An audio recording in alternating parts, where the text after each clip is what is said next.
Sejam muito bem-vindos ao canal Afinal, o que somos nós? E feliz ano novo para todo mundo! Que seja um ano maravilhoso para todos vocês e que nós estejamos aqui sempre juntos. A primeira entrevista do ano é a entrevista da Heloise. Ela é do Paraná e trabalha com marketing digital. Ela teve algumas EQMs. Sim, algumas EQMs. Ao mesmo tempo, todas essas EQMs parecem ser interligadas, como se fossem uma grande e única EQM dividida em capítulos. Diferente, né? Mas vocês vão assistir e vão entender o que eu estou dizendo. O aprendizado é profundo e diversificado. Vamos conhecer a surpreendente história da Heloise?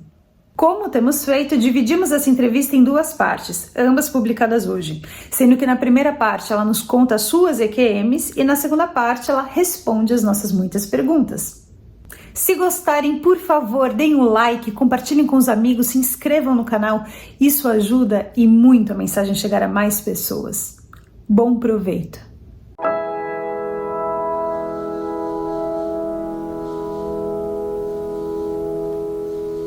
Heloise, boa tarde. Muito obrigado por você aceitar compartilhar conosco do canal Afinal que Somos Nós, as suas experiências de quase morte e outras histórias que você considere pertinente nos contar. Peço, por favor, que você se apresente, nos diga no que você trabalha, de onde você está falando e nos conte tudo no maior detalhe que você puder.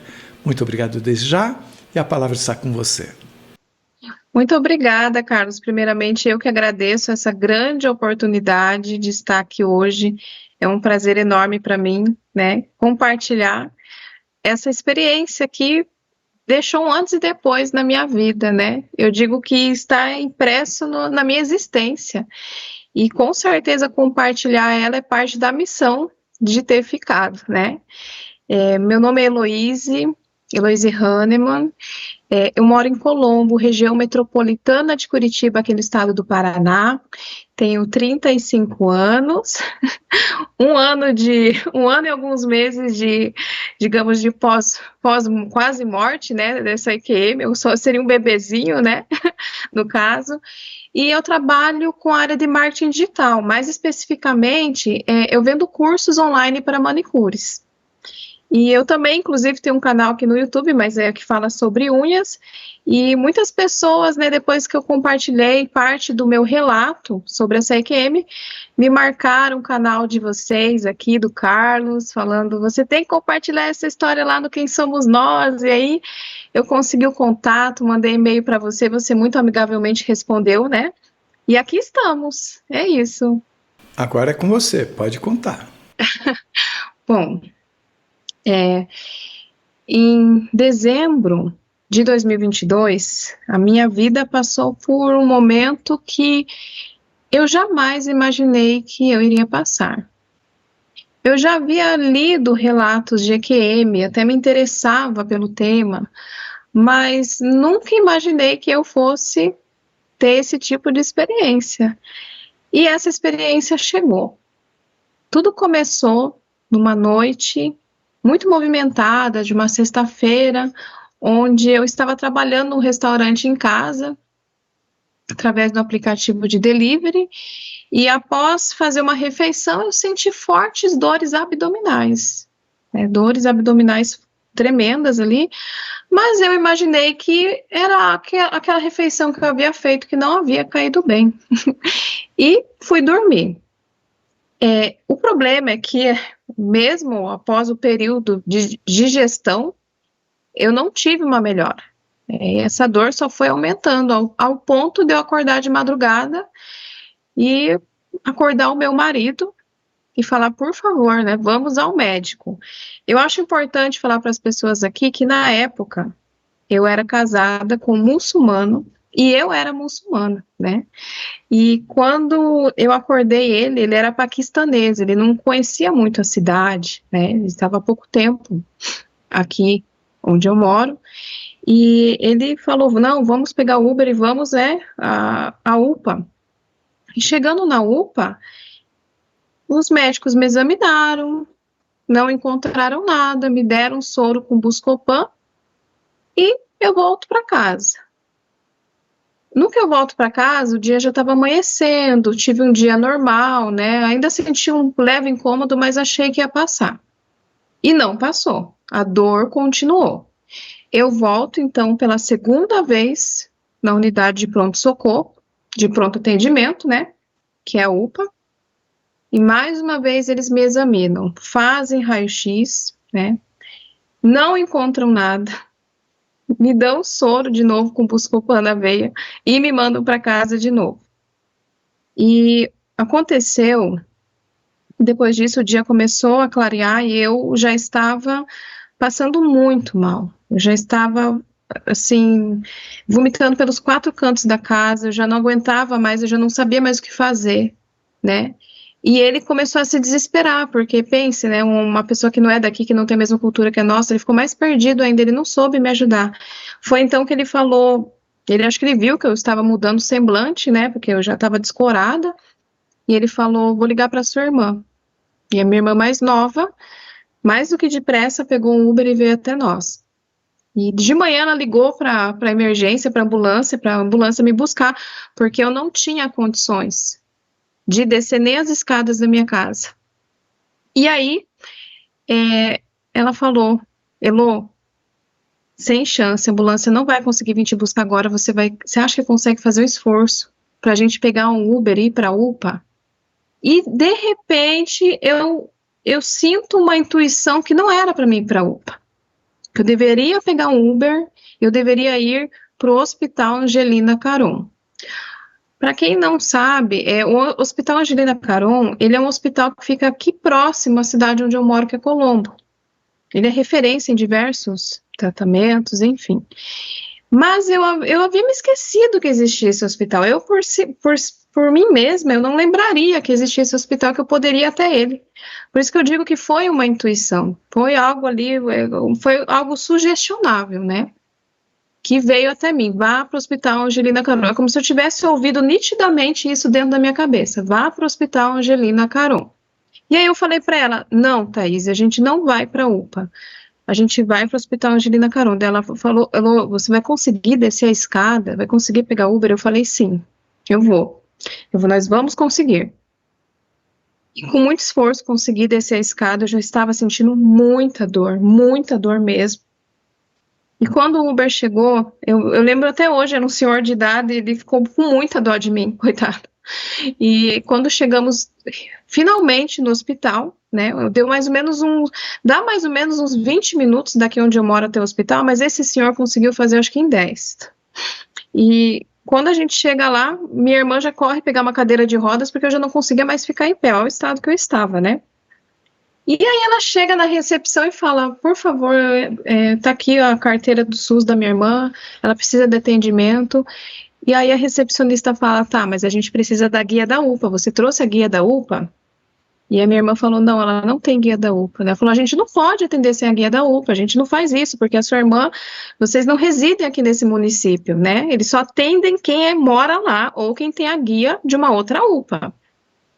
Mas eu estava sentindo tanta dor que eu já gritava, eu já berrava, eu miava, eu não sei não sei dizer ao certo qual era o barulho que eu fazia, mas era muita dor.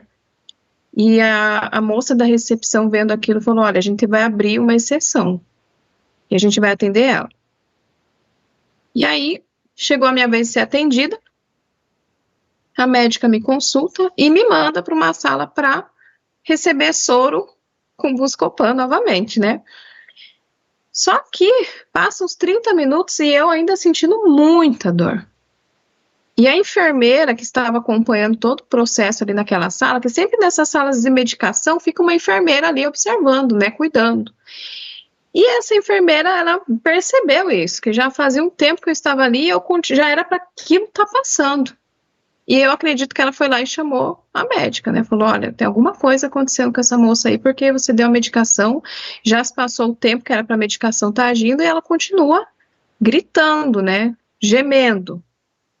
Foi então que a doutora veio, puxou uma cortina no fundo daquela sala de medicação, pediu para que eu deitasse na maca e me examinou. Ela colocou a mão do lado direito do meu abdômen e afundou. e puxou a mão novamente para cima. Ela falou, dói? Eu falei, não. Quando ela veio no centro do meu abdômen, mais ou menos na região do umbigo, e ela abaixou a mão e voltou, ali eu vi estrelas. A gente vai ter que fazer uma tomografia para ver o que está acontecendo. E me levaram de cadeira de rodas até a sala de tomografia. Na sala de tomografia, eles pedem para a gente prender o ar, soltar, puxar, né, todo aquele processo. E quando finalmente acaba aquela tortura, porque eu já estava quase desmaiando naquela mesa, tipo uma mesa, assim, né, uma cama que eles deitam a gente, eu já não aguentava mais fazer aquele exercício de prender, eu não tinha mais ar para prender, eu já estava quase, acho que desfalecendo ali. Foi que eu recebi a notícia, eles me tiraram a pressa, dele falaram, vai ter que ir para cirurgia. E eu levei um susto, porque quem que imagina que vai chegar na UPA, né, na UPA não, desculpa, quem que imagina que vai chegar no hospital e vai ser operado? Eu nunca passei por uma cirurgia, eu sempre tive muito medo de cirurgia, porque eu tinha medo de ir e não voltar.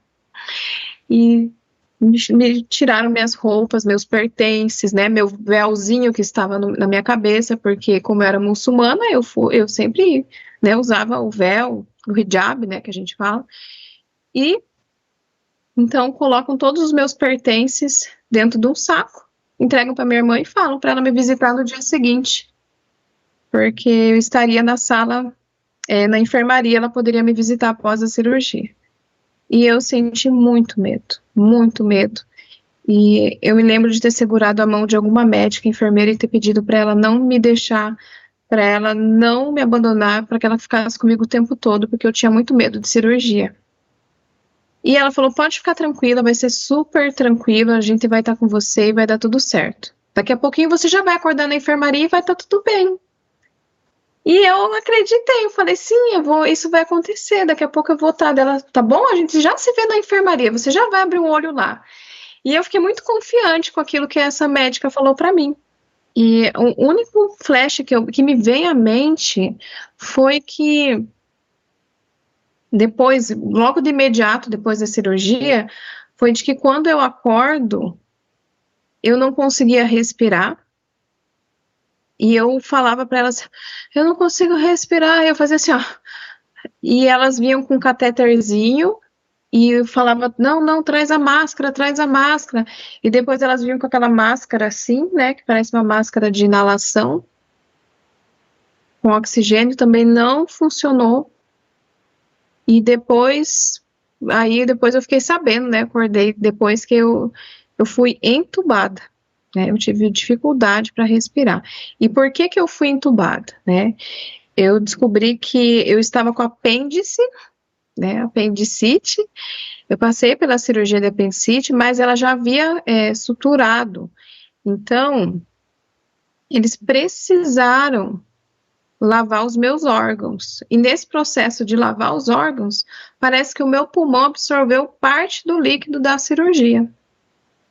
E parte dele ficou comprometida, porque, que nem a médica me explicou depois, tem os alvéolos, né? O pulmão parece uma esponjinha. Então, a hora que ele pegou uma parte daquele líquido, ele fechou. Então, por isso que eu fiquei com aquela dificuldade de respirar. E aí, eu fiquei 15 dias na UTI, né? Respirando com a ventilação mecânica.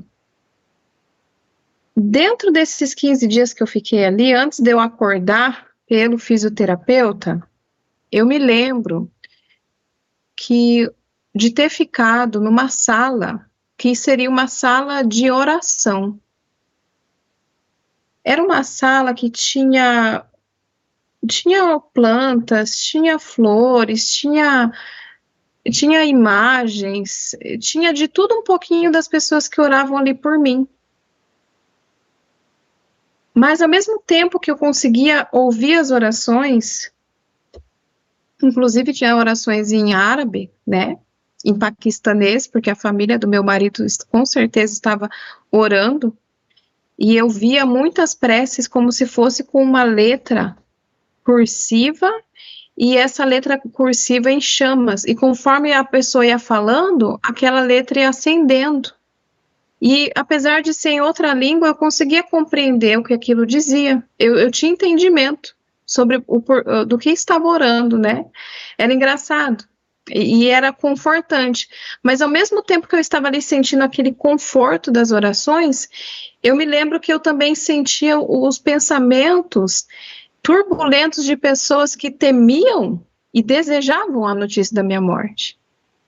Era algo muito forte, e eu me lembro de ter recebido uma intuição que dizia assim: Heloíse, ore pelas pessoas que estão desejando a notícia da sua morte. E aquilo, assim, eu acho que foi a coisa mais impactante que poderia acontecer.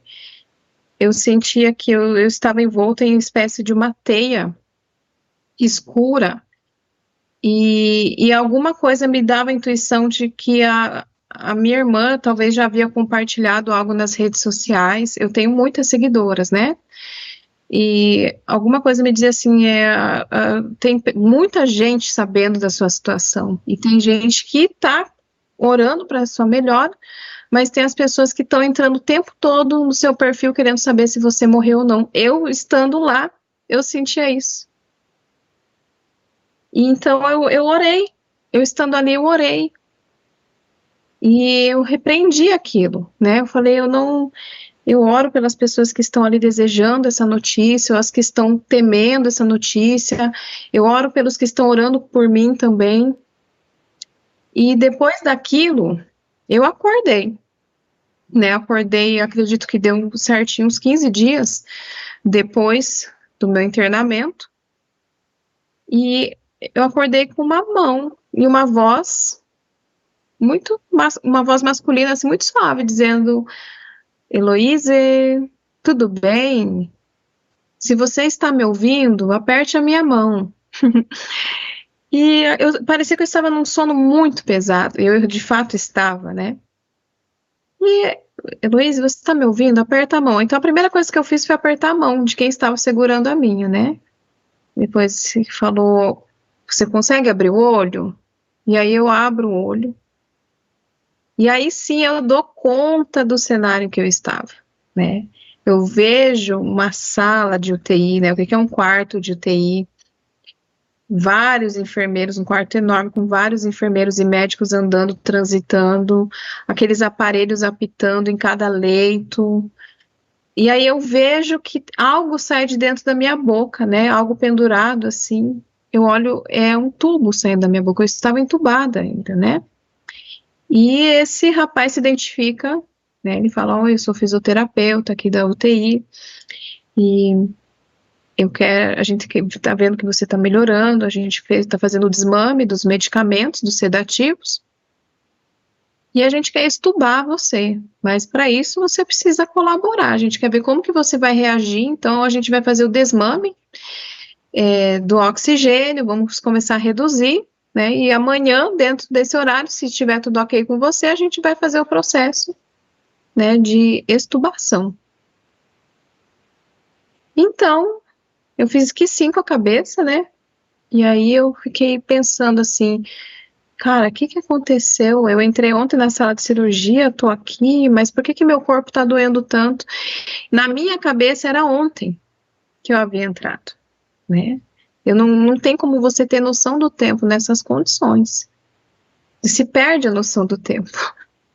Então, de repente eu escuto as enfermeiras falando: não, porque a minha sogra vai chegar para ceia de Natal, porque eu vou ter que buscar ela na rodoviária. Falei, mas o que essas mulheres já estão falando de ceia de Natal? Para mim, era começo de dezembro. Eu tinha inúmeros planos e projetos. Não poderia ser perto do Natal. Não na minha cabecinha, né? Mas mal eu sabia que já era, né? Era 23 de dezembro esse dia. Então, uma das enfermeiras veio até mim e falou: olha quem abriu o olho, né? Você deu trabalho pra gente, a gente achou que ia perder você, né? E elas falaram bem assim: vamos aplicar a medicação, né? E aí, conforme vai trocando os turnos, elas têm que deixar a medicação em ordem, né? Trocar a fralda da gente, esvaziar a sonda de urina. E teve numa dessas trocas de turno que uma enfermeira, eu não sei se ela me deu uma medicação, o que foi ali, que aquilo me deu uma ânsia muito grande, e mesmo estando entubada, né? Eu passei por esse processo de estar vomitando ali, enfim, e eu fiquei muito mal. Isso forçou muito o meu abdômen. E quando eu forcei muito o abdômen, eu senti meus pontos romperem. Ou seja, os pontos de uma cirurgia que tinha sido feita, né? Olha só, lá atrás, eles se romperam. E não só senti os pontos se romperem, como senti também um calor extremo nessa região, uma dor absurda. E eu sentia que algo havia saído para fora ali. E então, as enfermeiras vieram até a minha direção e eu comecei a fazer assim com dor. Agora me diz, como que você vai se comunicar, né? Estando com um tubo na sua boca, com as mãos amarradas, sem poder gesticular, e você vai dizer que algo de errado está ali no seu corte, no seu ferimento, né? Então, eu lembro que eu comecei a fazer e comecei a fazer a cara mais triste que eu conseguia, para que elas tivessem dimensão do que estava acontecendo comigo. E uma veio bem assim pra mim, que foi? Você tá com fome? Daí eu fazia, dela, você tá com dor? Eu falei, dela, onde? Eu fazia assim, ó, com a mão assim, ó, a mãozinha amarrada, né, eu fazia assim, ó, aquela cama. Dela no corte, dela, quer que eu veja? Daí eu fazia assim, ó, Aí a hora que ela abriu, ela falou, meu Deus. Aí ela já chamou outra, vem isso aqui, olha aqui. E uma outra já chegou perto e falou, cara, ela vai ter que ir pra cirurgia. Aí na hora eu pensei, meu Deus, mais uma cirurgia, né? Pensei comigo, mais uma cirurgia. Foi então que eles me levam, né? Eu fiquei aguardando no corredor até a sala de cirurgia liberar. E nisso a outra foi tirando foto, foi filmando. Eu não quis olhar para ver como é que estava, porque eu sou muito sensível com essas coisas. Eu sou bem, digamos assim, bundona com essas coisas. E eu mesma que fiquei com medo, né? E antes de ir para essa segunda cirurgia, eu estava parada no corredor, porque parecia que a sala de cirurgia tinha que liberar para eles me encaixar, né? Que o meu caso ali parece que era de extrema urgência. Eu estava no corredor e aí eu resolvi fechar o olho. Falei, vou fechar o olho, né? Porque eu não acredito que isso está acontecendo comigo. Eu estava sentindo muita dor. Eu estava numa espécie de desespero. E quando eu fecho o olho, eu abro o olho e eu estou numa nave. Veja só, eu estou numa nave com vários seres azuis me observando. Desses seres azuis que me observam, eu senti que um deles era feminino. A impressão que eu tenho é como se fosse uma espécie de... Eu não sei se o termo seria rainha, mas era alguém ali que eu sentia que, além de ser mais feminino, era alguém que autorizava ou que decretava algo. Por isso que eu estou usando o termo rainha, porque eu não sei que termo que eu utilizaria nessa situação. E eu sinto que eles estão me observando ali em volta, como se a minha maca do hospital ali, daqui na Terra, tivesse subido, sido abduzido. E aqueles seres ali em volta de mim azul, olhando para mim. E esse que seria, né, a rainha feminina ali, ela olha para mim e faz assim com a cabeça e faz para os outros. E a intuição que eu tive foi que o quê? Que foi aprovado que eu ficasse. Foi essa impressão que eu tive, como se eu tivesse passado uma espécie de aprovação de algo que aconteceu, né? E aí me levam até a sala de cirurgia. Na sala de cirurgia, eu sinto que eles colocam o meu corpo naquela é de metal, né? É uma espécie de maca de metal. Eu senti ali, Carlos, que o meu corpo era só um corpo. Eu não sei como explicar isso para você. Igual uma roupa, assim, ó. Você tem, deixa eu pegar um exemplo aqui. Você tem um pano, você pega esse pano e você joga ele aqui, ó. Entende? É só um pano. Então, quando eles colocam o meu corpo em cima daquele negócio gelado ali de metal, eu sinto que meu corpo era um corpo. Não é muito diferente de você pegar um frango e você colocar em cima de uma pia para você entendeu? O que eu quero dizer é basicamente isso, era só um corpo ali naquela sala. Então eu sinto eles aplicando anestesia, e quando eles aplicam anestesia, eu vou para outra dimensão. Eu me lembro que nessa parte, dessa segunda cirurgia, enquanto eles estavam me operando, eu já estava em outros planetas, eu via órbitas, eu via seres, eu via naves saindo de órbitas, era algo extremamente tecnológico, algo extremamente iluminado. Eu acho que nem os filmes mais futurísticos que nós temos aqui na Terra poderiam descrever o que eu vi. Só que isso não durou muito, porque logo que eu estava me empolgando em ver aquilo, né, achava muito, era muito prazeroso você ver aquilo. Eu sentia que eu pertencia lá, eu queria ficar lá, porque as roupas eram modernas, as cores eram mais vivas, e era muito leve, era tudo muito suave, e parecia que tudo fazia sentido lá, e não aqui. Aqui é o confuso, e lá fazia sentido. De repente, eu sinto que eu sou puxada. E quando eu sou puxada, eu sinto que eu tenho que voltar, eu me vejo nitidamente como uma fagulha. Sabe quando você pega o bombril, você queima e você gira, assim que você monta de faísquinha? Eu me vejo nitidamente como uma faísquinha daquelas, que vem caindo, saindo lá daquela atmosfera de onde eu estava, ó, naquela outra dimensão, e cai, vem, e cai até o meu corpo. E quando eu caio no meu corpo, eu consigo ver perfeitamente a parte do meu crânio, a parte do meu cérebro, e eu sinto que a hora que a luz entra aqui, que essa fagulha de luz toca aqui, ela se expande como um todo e eu consigo recuperar os meus sentidos. E então perceber que eu estava realmente, né, num hospital, uma sala de cirurgia, já as enfermeiras já estavam me limpando. E aí consigo até ouvir elas conversando, retornei muito rápido dessa anestesia. E elas me levam até o quarto.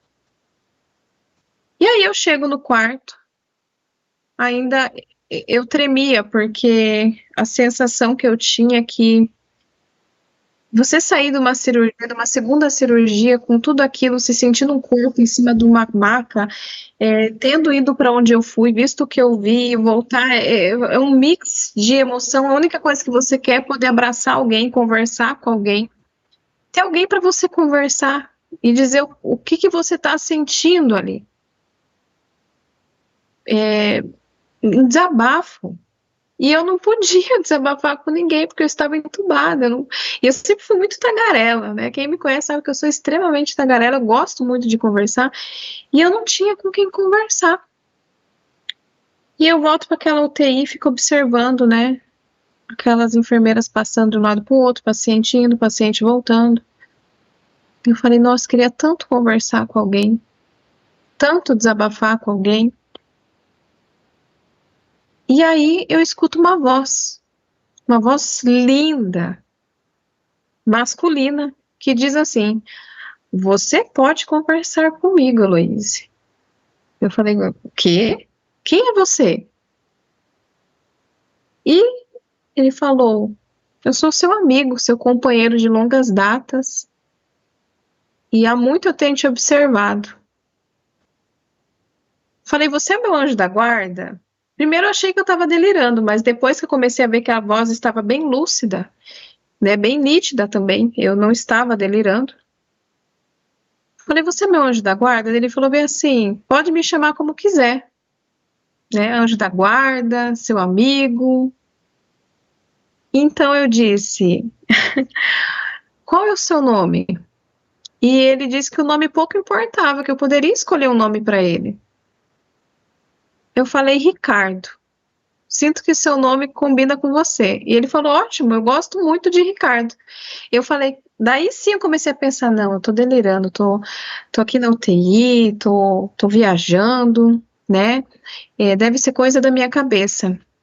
E ele falou, você quer alguma prova de que eu não sou fruto da sua imaginação? E aí eu arrisquei dizer que eu queria.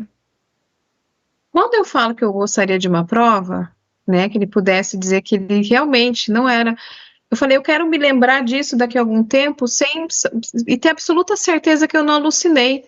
Então, se você puder me dar uma prova física de que você realmente existe, e ali a gente ficou conversando um tempão, sabe? Até ele me dar essa prova. E tudo, Carlos, acho importante compartilhar com vocês, né, com todos, que todas essas toda essa questão de estar ali conversando com ele foi algo muito íntimo, né, e que mudou muito a percepção que eu tinha sobre tudo, e tudo foi telepaticamente, tá? Eu não tinha como abrir a boca e falar, porque eu estava entubada, a voz dele se fazia nítida, e a voz dele era uma voz tão linda,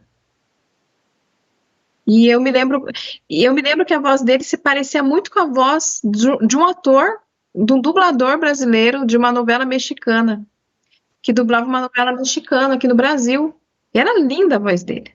Para quem conhece, eu acho que seria o Carlos Eduardo, da novela da Maria da Usurpadora, tá? A voz era idêntica à voz daquele dublador. Linda a voz dele. E eu pedi para que ele, então, desse um sinal, né? Eu falei, tá, se você puder me dar um sinal físico, eu agradeço, né? Para mim saber, daqui uns anos eu lembrar e saber que você realmente não foi coisa da minha cabeça.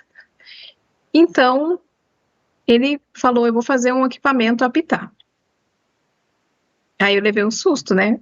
Porque eu estava ali, deitada, de repente o equipamento que eu estava, meu equipamento que mede batimentos cardíacos, enfim, fez um barulho diferente. E eu lembro que veio uma enfermeira caminhando, olhou ali, chegou bem perto do equipamento, olhou, falou, que estranho.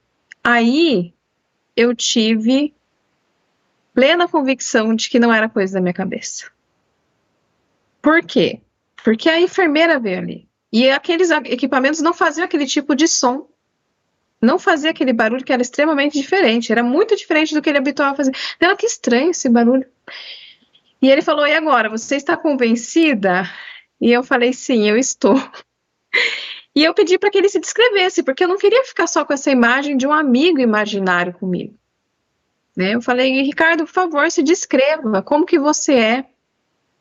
Então ele falou, olha, se eu fosse te dar se eu for te dar a minha aparência física, for descrever para você, eu gostaria que você imaginasse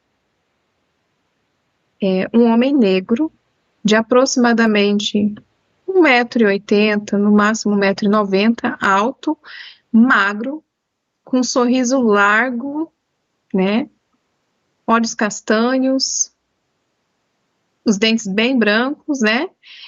E ele me deixou essa impressão. Então, assim, para mim, essas características já eram suficientes para mim poder imaginá-lo.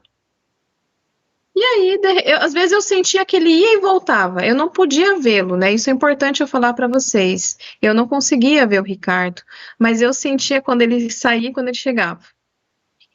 E quando trocou de turno, que chegou as enfermeiras da noite, chegaram as enfermeiras, né, todas elas usando máscara, touquinha, né, o uniforme devido, e uma delas era negra, alta, magra, exatamente como o Ricardo havia se descrevido descrito, né, algumas horas antes. E a hora que chegou a parte delas sortearem, porque elas sorteiam um leito, né, entre elas ali. Eu fico com os de lá, vocês ficam com o daqui, fulana fica com o daqui, né? E ela olhou para mim e para os outros entubados que estavam ali, falou, ela fez até uma piada, essa mulher era muito engraçada, ela, eita, hoje vai sobrar os entubados para mim. E eu por dentro dava risada, caía na gargalhada, porque ela falou, hoje vai ser a festa dos entubados. Ela falou alguma coisa assim. E eu achei engraçado aquele jeitão dela. E quando ela chegou em mim, ela falou, oi, tudo bem? Meu nome é Ana, eu vou cuidar de você hoje. E ela me olhou a minha situação, ela falou, ela trocou minha fralda, ela falou, meu Deus, hoje eu não vou trocar, eu não vou te dar um banho de lenço umedecido, eu vou te dar um banho na cama, tá bom? E essa mulher foi lá, esquentou essa água, me deu um banho, ela me deu, gente, literalmente um banho na cama de uma UTI.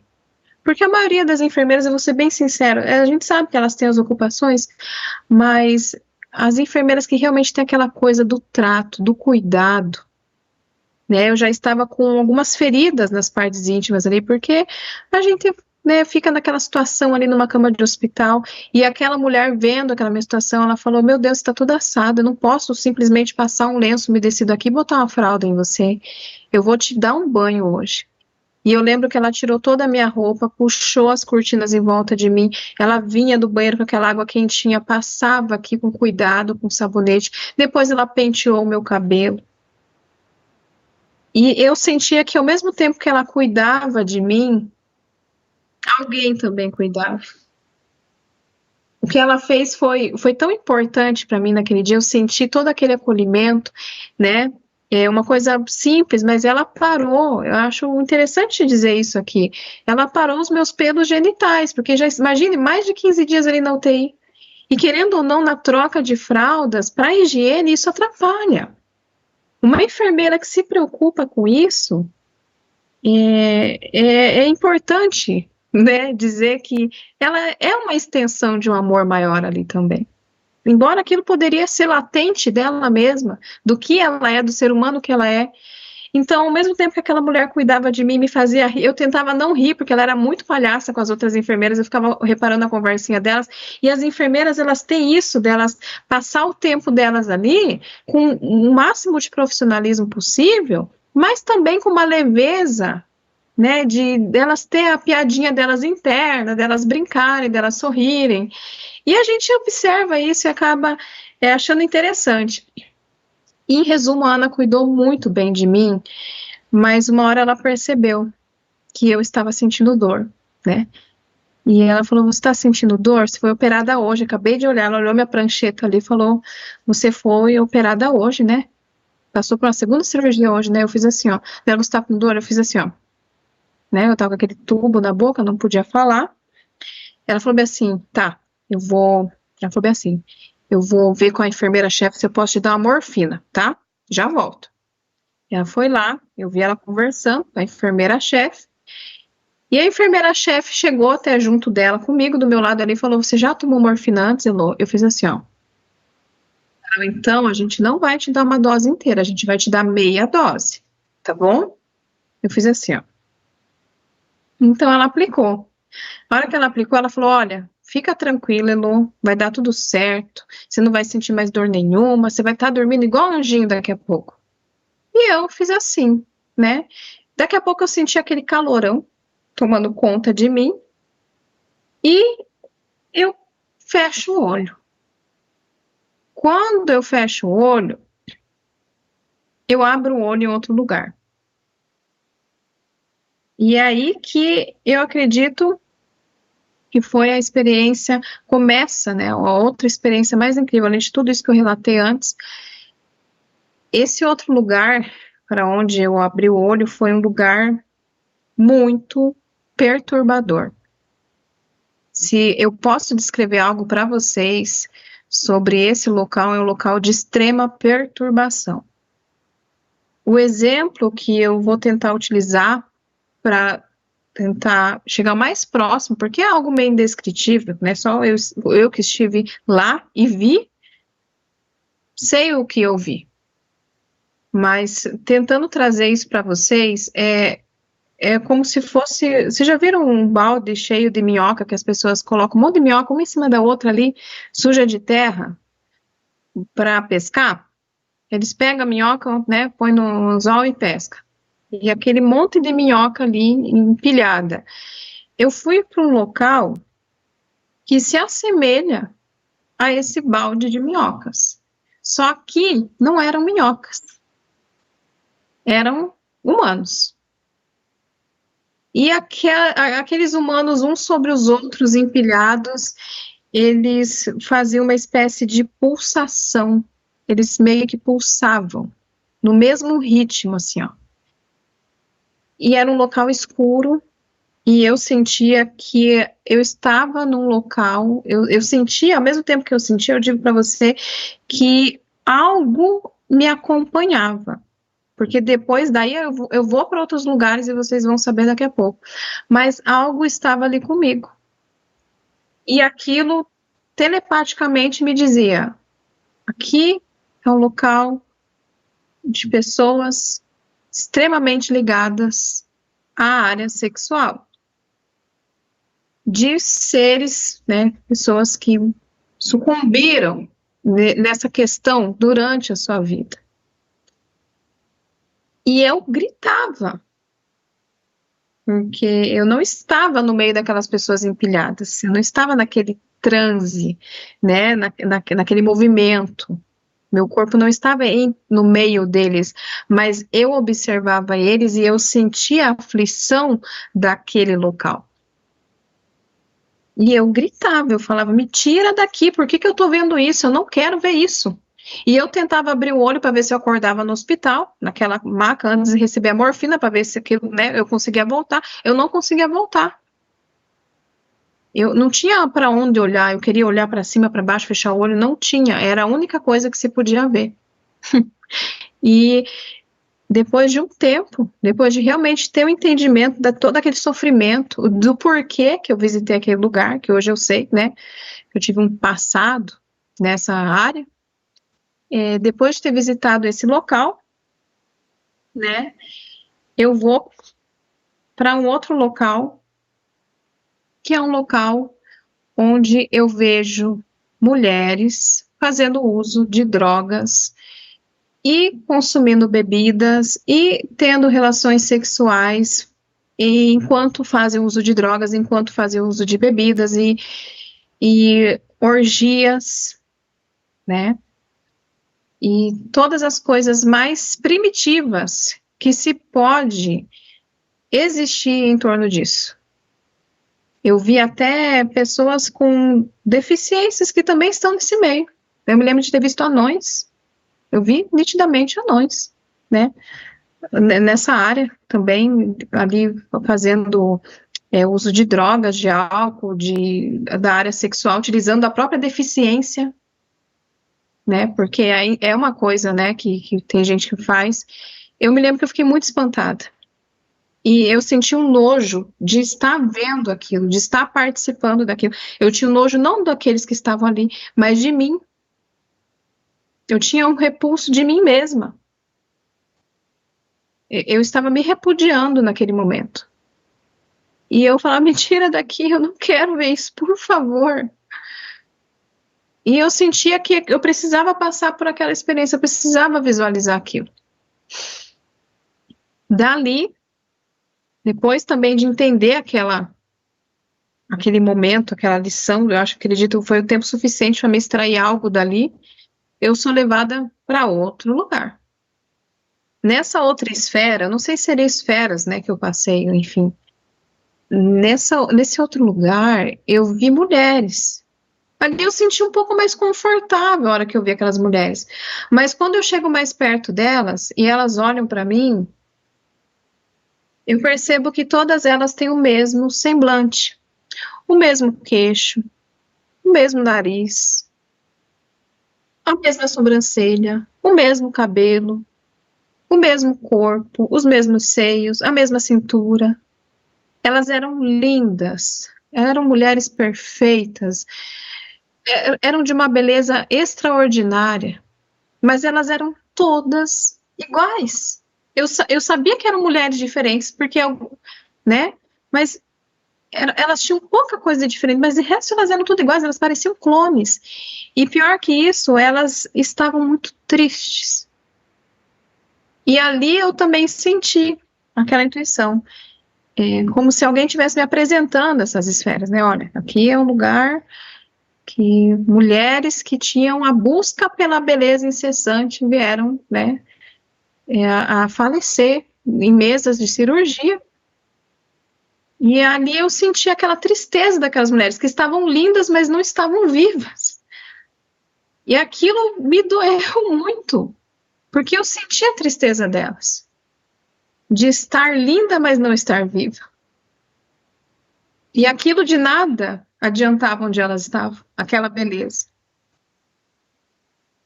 E depois que eu consegui ver, né, Então, o primeiro lugar que eu visito, né, pessoas que abusaram da área sexual. O segundo lugar que eu visito, né, da área da prostituição, drogas, né. Depois, as mulheres que usavam da beleza, às vezes para se prostituir, ou tinham a busca incessante pela beleza, ou que morreram em mesas de cirurgia. Então, cada lugar que eu fui visitando foi diminuindo, né, o peso que eu sentia do ambiente em si. Para mim, o pior ambiente foi o primeiro, né? Depois o segundo, por fim o terceiro dessas mulheres, e depois disso, eu sou levada para fazer um tour na Terra. E aí eu saio dessa parte que era uma parte espiritual, e eu vou para esse tour. Então, eu sinto que eu não sei se pode dizer entidade, essa pessoa, esse espírito que estava comigo me acompanhando nesse tour, me leva para ver, primeiro, as guerras, né, em diferentes regiões do mundo. Eu vi soldados, eu vi escombros, eu vi armamentos, e o mais interessante é que desde o começo desse tour, desde quando eu era lá na parte espiritual, até quando eu visito pela Terra, é a qualidade. Eu acho importante dar ênfase nisso, a qualidade da imagem. Eu não tenho como descrever para vocês, porque o nosso 4K, essa imagem que a gente vê hoje, 4K, Full HD, né, é algo muito inferior perto da nitidez com que eu vi isso. A impressão que eu tinha, que eu posso dizer para vocês, é que eu podia tocar. É que eu estava tão perto de tudo essas coisas que eu vi, que eu podia tocar. Eu conseguia ver a textura da roupa das crianças na Rússia, na Ucrânia. Eu conseguia ver a textura da lã do suéter. Eu conseguia ver a pele, como se eu conseguisse ver os poros da pele das pessoas. Era algo muito incrível. E eu sou levada a esses lugares, visito, eu vejo as dores do mundo. Eu gosto de dizer que essa parte foi a parte onde eu visitei as dores do mundo, porque eu vi a guerra. Depois da guerra, eu fui para um local onde eu vi pessoas negras escondidas em embarcações. Eu só conseguia ver o olhinho deles escondidos. Eu visitei a Coreia do Norte.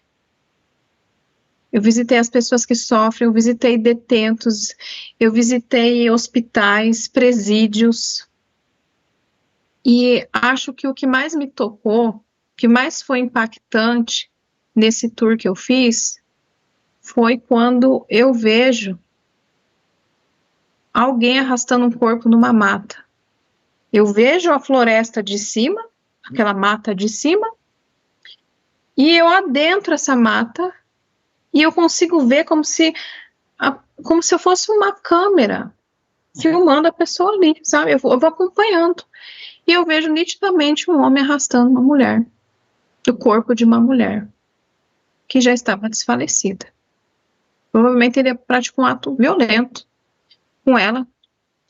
E eu me lembro que eu olhei para aquilo com uma raiva. Eu sentia uma coisa assim de justiça, sabe? Que se você vê hoje um noticiário, é o que você vai desejar. Você vai olhar aquilo, né? Se o cara noticia algo para você, foi encontrada uma mulher, não sei o que assim, na mata, né? E se você vê esse tipo de noticiário, com certeza você vai ficar com aquela coisa justiça, né? E eu fiquei com aquilo de primeiro momento. Mas aí eu senti que aquela companhia que estava ali comigo olhava diferente. Ela não olhava para aquela cena como se quisesse justiça e vingança. Esse ser que estava comigo amava tanto o corpo que estava ali, quanto quem o arrastava. E aquilo me surpreendeu, era como se fosse aquela coisa, abomina o pecado, mas ama o pecador. Porque o amor que tinha por ambos era o mesmo. E eu consegui compreender esse amor. Naquele momento eu consegui compreender. Eu saio do julgamento pela primeira vez, e eu sempre fui uma pessoa que sempre se olhou como vítima da sociedade. Eu me olhava. Filha de pais divorciados, né? Baixa escolaridade, olhava para as circunstâncias sempre. As pessoas, nossa, você ainda não tem isso, nossa, você ainda não fez isso. Depois é porque quando eu era adolescente, meus pais se divorciaram. Era porque não sei o que, por conta do governo. Era por conta não sei o que. Eu sempre justificava o meu insucesso com algo. Eu nunca me responsabilizei, eu sempre me vitimizava. E a partir desse evento, em que eu consigo compreender essa dimensão de que não existia vítima, e eu sentia que aquilo que estava ali comigo me deixava muito claro que ali não existia vítimas. Eu consegui compreender essa grandeza e consegui sair daquele aspecto mais leve. Daí eu não senti esse peso. E quando eu consigo compreender isso, o cenário muda. Então eu paro de visitar as dores do mundo, né? E as coisas mais lindas do mundo começam a acontecer diante dos meus olhos. Eu começo a ver flores, uma semente caindo na terra, e dessa semente germina uma muda, e dessa mudinha sai uma flor, e dessa flor seca, ela vai desabrochando, e morre, e nasce. Eu consigo ver o ciclo da vida e a criação de Deus. E eu vejo frutas e flores, e carnes na brasa, e as estações do ano, e terra, e sol, e mar, e praia, e chuva, e vento, e montanhas, e mares, e animais da terra, e do oceano, e dos ares, e o clima, e eu consigo ver tudo aquilo com uma fração de segundos que eu pensei, uau, quem fez isso? Que inteligência é essa? Então, alguém aparece na minha frente e o cenário muda. E um homem aparece na minha frente, ele segura uma espécie de caneta, eu não sei, vou usar isso aqui como um exemplo. E eu pergunto, como tudo é criado? Eu senti que eu tinha essa intimidade que eu podia perguntar isso. Então ele fala para mim, né, tudo por intuição. O que você quer que eu crie? E eu disse, você pode criar uma montanha? E ele disse, posso sim. Então, ele aponta essa espécie de caneta, como se fosse uma lousa, né, para um fundo, e ele começa, da ponta dessa caneta, sai uma espécie de laser verde, e desse laser verde, ele começa a fazer o esboço de uma montanha. Primeiro ele faz a forma da montanha. Depois dessa forma da montanha, vem um monte de partes quadriculadas, e depois dessas partes quadriculadas, essa montanha é preenchida com mata, com vegetação, com tudo que você quisesse. O que você quisesse pedir, ele poderia criar com essa caneta, né, como essa espécie de comando. Era algo muito curioso. E eu lembro que eu fiquei maravilhada com isso. Falei, nossa, mas é assim que as coisas são feitas. A impressão que eu tive naquele momento é que aqui, hoje, vivendo essa experiência aqui, é como se eu estivesse numa espécie de maquete 3D. Hoje eu tenho essa percepção depois dessa experiência que eu tive. Depois que ele me apresentou isso, né? E eu sinto isso, que eu sou como uma espécie de um avatar aqui na Terra, vivenciando uma experiência numa maquete 3D. E depois disso, eu sou levada para o alto de uma montanha, né? E um homem que aparece para mim, que eu acredito que é a mesma pessoa, porque eu não consegui ver ele de perto quando ele estava com essa caneta na mão, com uma espécie de caneta, né? Quando ele fez a montanha ali, ele estava com a aparência do meu médico da UTI, que era um homem porque eu tinha simpatizado muito. Quando eu abri o olho na UTI, nesses 15 dias depois da cirurgia, né, eu vi que o médico que me atendeu, que era o Dr. Evandro, ele era extremamente cauteloso, minucioso. Não era aquele médico que passava assinando as pranchetas assim, eu já tinha visto outros médicos passando na UTI, mas o Dr. Evandro, ele era um médico que passava, olhava os equipamentos de batimentos, de respiração. Ele calculava, ele dava para ver que ele estava ali, sabe, de uma precisão. E eu percebi isso, né? Então, antes de passar por essa experiência que eu estou citando para vocês, eu me lembro de ter me simpatizado muito com ele.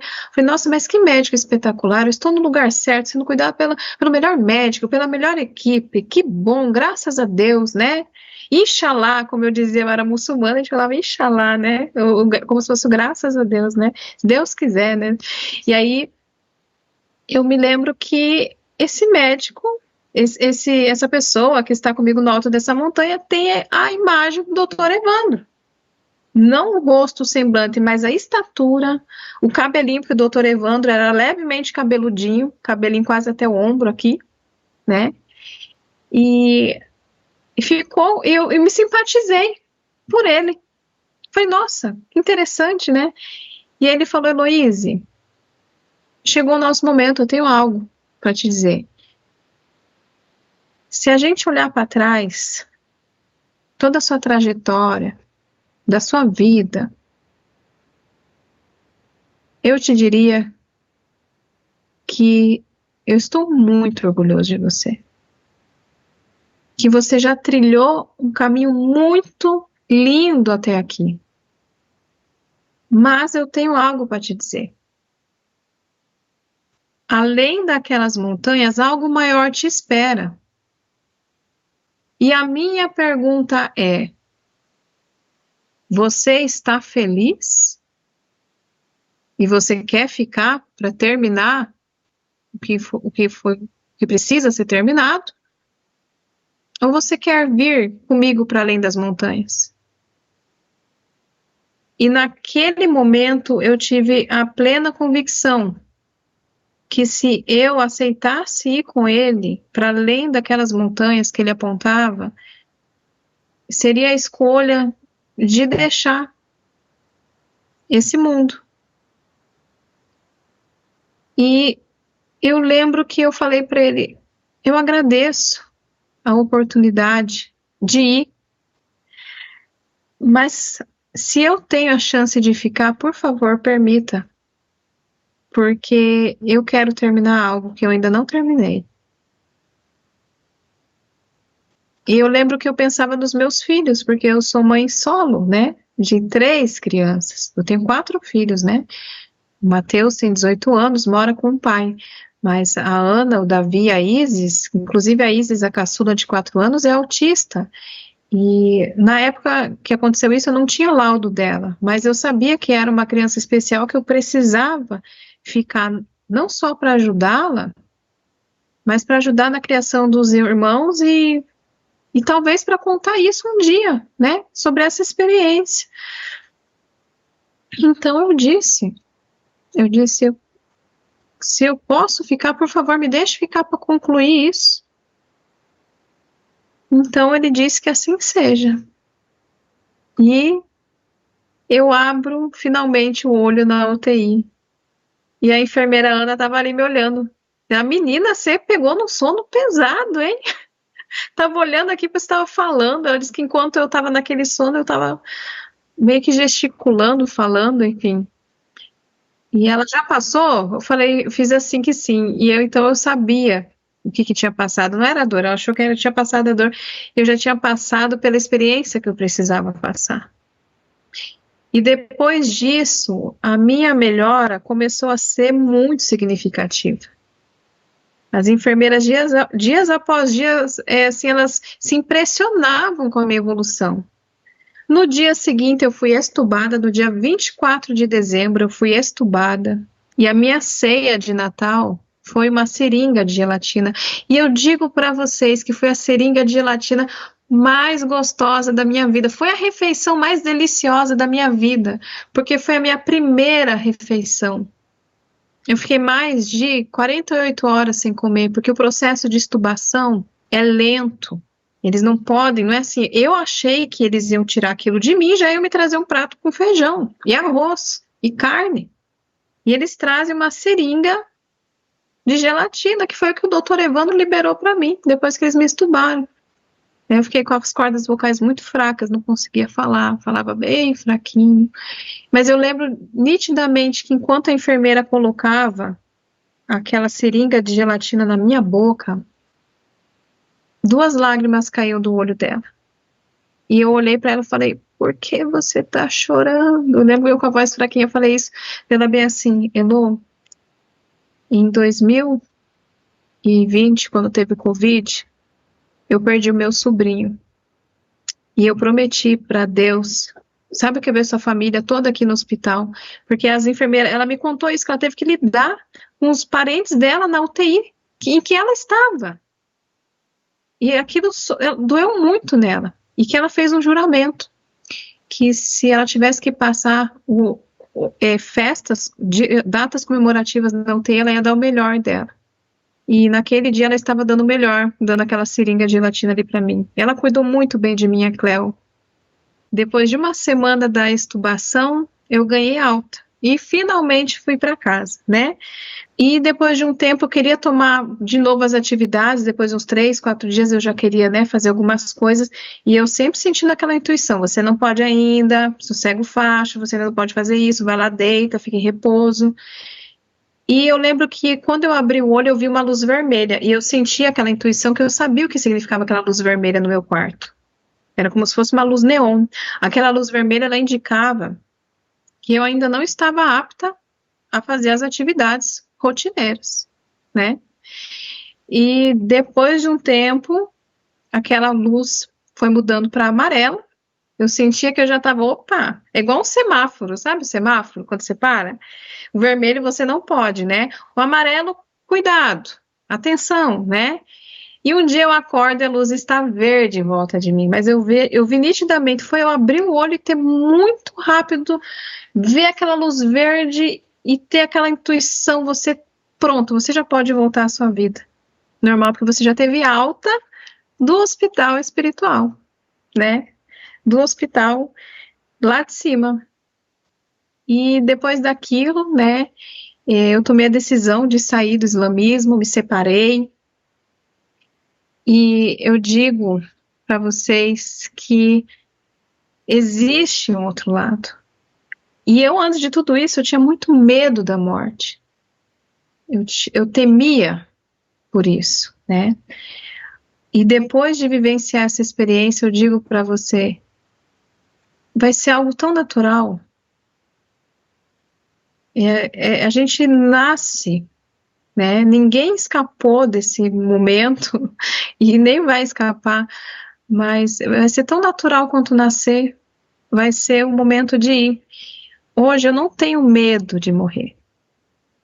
Eu tenho medo de magoar alguém, eu tenho medo de julgar como eu julgava antes, de apontar o dedo, de ferir, de fazer mal para alguém. Acho que seria algo terrível, mas da morte, hoje eu não tenho mais esse medo. Muito obrigado, Heloíse. São muitas informações. Muito obrigado por todas. Vamos passar às perguntas. Não deixem de assistir a segunda parte da entrevista da Heloíse, onde ela responde as nossas muitas perguntas. Você vai amar. O link está disponível para você aqui em cima e também na descrição do vídeo. Se você gostou, por favor, se inscreva no nosso canal. Dê likes, faça comentários, compartilhe com seus amigos, toca o sininho que assim você sempre fica sabendo assim que chega vídeo novo saído do forno. E se você tem alguma dúvida ou passou por uma EQM e gostaria de compartilhar a sua história com o mundo, por favor, nos escreva. O nosso e-mail é afinal.oquesomosnós@gmail.com. Essa é uma nova fronteira do conhecimento humano. Vamos juntos atravessá-la?